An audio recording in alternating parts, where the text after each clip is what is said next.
आगे बढ़ेंगे। अगली खबर अल फलाह यूनिवर्सिटी से जुड़ी हुई है। अल फलाह यूनिवर्सिटी के संस्थापक को ईडी के रिमांड पर लिया गया है। साकेत कोर्ट से जवाद सिद्दीकी को 13 दिन की ईडी रिमांड पर भेज दिया गया है। ईडी ने कल जवाद अहमद सिद्दीकी को गिरफ्तार किया था। 1 दिसंबर तक रिमांड पर रहेंगे यूनिवर्सिटी के संस्थापक। अल फलाह यूनिवर्सिटी जो कि जांच का केंद्र बनी हुई है, वहीं से एक के बाद एक डॉक्टर्स पकड़े गए, विस्फोटक वहां पर तैयार हुआ, ये भी दावा है। अल फलाह यूनिवर्सिटी के फाउंडर हैं जवाद अहमद सिद्दीकी, जिन्हें दिल्ली के साकेत कोर्ट ने ईडी रिमांड पर भेज दिया है। इससे पहले ईडी ने कल यानी कि मंगलवार को लाल किला कार धमाके मामले में जुड़े हुए यूनिवर्सिटी के ट्रस्टियों और प्रवर्तकों के खिलाफ दिल्ली एनसीआर क्षेत्र में कई जगहों पर रेड डालने के बाद ग्रुप के अध्यक्ष जवाद अहमद सिद्दीकी को गिरफ्तार किया।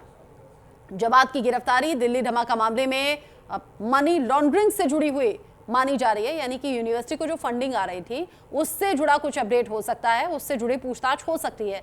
प्रवर्तन निदेशालय ने अल फलाह चैरिटेबल ट्रस्ट से जुड़े हुए मनी लॉन्ड्रिंग केस में अल फलाह ग्रुप के चेयरमैन जवाद अहमद सिद्दीकी को कल गिरफ्तार कर लिया।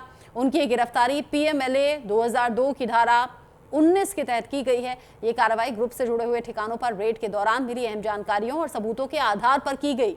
फंडिंग आखिर कहां से हो रही थी? गलत इरादों के साथ तो नहीं हो रही थी। गलत इरादों के साथ लोग यहां इकट्ठा तो नहीं हो रहे थे। ये ऐसा ठिकाना तो नहीं था जहां से देश को नुकसान पहुंचाने की साजिशें तैयार हो रही हो या फिर उन्हें इंप्लीमेंट किए जाने की प्लानिंग हो रही हो। ये सभी बातें जांच का विषय है और ऐसे में अल फलाह यूनिवर्सिटी के संस्थापक को ईडी रिमांड पर साकेत कोर्ट की तरफ से भेजा गया है। 1 दिसंबर तक ये रिमांड रहेगी। 13 दिन की रिमांड है जिसमें पूछताछ होगी मनी लॉन्ड्रिंग को लेकर, फंडिंग को लेकर। पैसा यूनिवर्सिटी को कहां से आ रहा था और कहीं गलत इरादे से तो नहीं आ रहा था।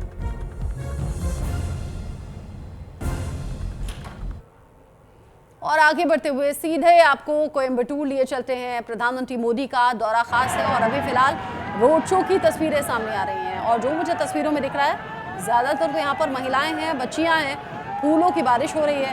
प्रधानमंत्री नरेंद्र मोदी का काफिला लोगों के बीच से होकर गुजर रहा है। ये देखिए प्रधानमंत्री नरेंद्र मोदी, ये प्रधानमंत्री नरेंद्र मोदी का चिरपरिचित अंदाज भी है। ये देखिए कैसे ढोल नगाड़ों के साथ में सड़क के किनारे लोग खड़े हुए हैं, स्वागत कर रहे हैं प्रधानमंत्री नरेंद्र मोदी का। देखिए एक जैसे जो परिधान है पहने हुए हैं, यानी कि जो यहाँ की संस्कृति है, कल्चर है, वो पारंपरिक नृत्य के तौर पर भी यहाँ सड़क किनारे महिलाओं ने किया है। और प्रधानमंत्री नरेंद्र मोदी के जिस परिचित अंदाज की मैं बात कर रही थी, वो हाथ हिलाकर अभिवादन स्वीकार करना या हैंड वेव करना जहां लोग खड़े होते हैं, या फिर लोगों की भावनाओं को सहेजना या उनकी कद्र करना, ये प्रधानमंत्री नरेंद्र मोदी का चिर परिचित अंदाज है भी, जो अभी इन तस्वीरों में दिख रहा है। काफिला आगे बढ़ रहा है बहुत धीमी स्पीड में।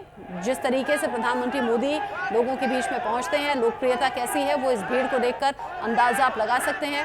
खास ये दौरा है प्रधानमंत्री मोदी का कोयम्बटूर से। फिलहाल ये सीधा तस्वीरें हम आपको दिखा रहे हैं। प्रधानमंत्री नरेंद्र मोदी का ये रोड शो अभी जारी है।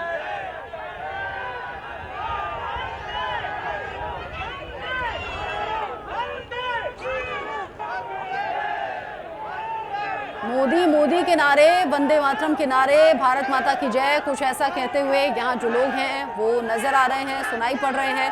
और आप देखिए हर एज ग्रुप के लोग आपको इस भीड़ में नजर आ जाएंगे, जो कि प्रधानमंत्री नरेंद्र मोदी की एक झलक देखना चाहते हैं, उन्हें करीब से देखना चाहते हैं। और करीब से देखने के लिए ही पहले से ही सड़क किनारे पहुंच गए थे, क्योंकि जानते थे कि यहाँ से होकर गुजरेगा काफिला प्रधानमंत्री मोदी का।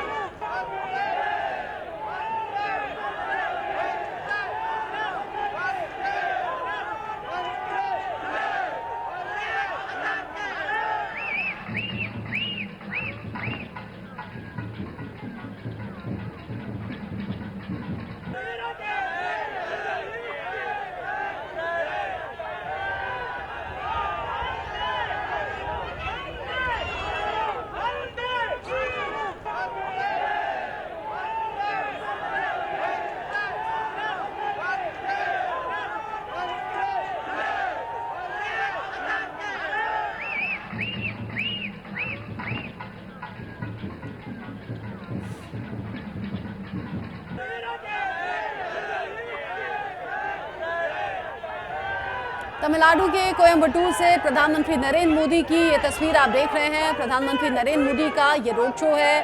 आम लोगों में उत्सुकता किस कदर है प्रधानमंत्री नरेंद्र मोदी की एक झलक पाने के लिए। आप देखिए बड़े बुजुर्ग भी इसमें दिख रहे हैं, युवा भी आपको दिख रहे हैं, हर एज ग्रुप के लोग आपको दिख रहे हैं, महिलाएं भी हैं, पुरुष भी हैं और बड़ी संख्या में लोग पहुंचे हुए हैं पीएम मोदी को करीब से देखने के लिए। आगे बढ़ेंगे, अगली बड़ी खबर दिल्ली ब्लास्ट से जुड़ी हुई ही है। अल फलाह यूनिवर्सिटी को लेकर ईडी ने किया है बड़ा दावा। ईडी के रिमांड नोट में अल फलाह यूनिवर्सिटी पर बड़े आरोप लगे हैं। अल फलाह ने धोखाधड़ी से 415 करोड़ कमाए हैं, ये ईडी की जांच में सामने आया है। ईडी का बड़ा दावा है। अल फलाह ने मान्यता प्राप्त होने का झूठा दावा किया, ये ईडी ने कहा है। साथ ही कहना है कि अल फलाह ने धोखाधड़ी से फीस के रूप में बड़ी रकम वसूली है, जिससे बड़े पैसे इकट्ठा कर लिए। यूनिवर्सिटी के आईटीआर में कई चौंकाने वाली बातें भी सामने आई हैं। यूनिवर्सिटी ने करोड़ों की रकम को दान बताकर दिखाया, जो कि गलत था। अल फलाह यूनिवर्सिटी के 2018-19 में जो आय थी वो 24 करोड़ 21 लाख थी। 2024-25 में यूनिवर्सिटी की आय बढ़कर 80 करोड़ 1 लाख तक